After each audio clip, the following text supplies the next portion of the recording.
very important for us to join this festival kasi we live in a multicultural country. Higit 50 mga representatives galing sa iba't ibang mga kultura o bansa sa mundo ang sasali sa pinakamalaking multicultural festival sa Surrey ngayon weekend na tinatawag na Fusion Fest.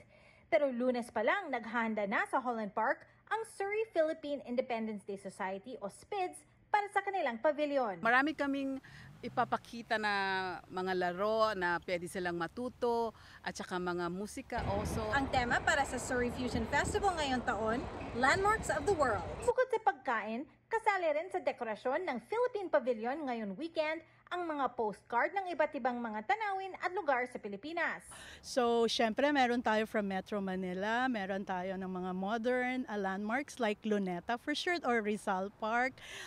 In the Visayas, we have the Bohol Chocolate Hills. We have the very famous Palawan. Mamimigay din ang grupo ng mga Made in the Philippines bracelets para sa mga unang bisita. Pumasyal po kayo syempre sa Philippines Pavilion. We have lots in store for you.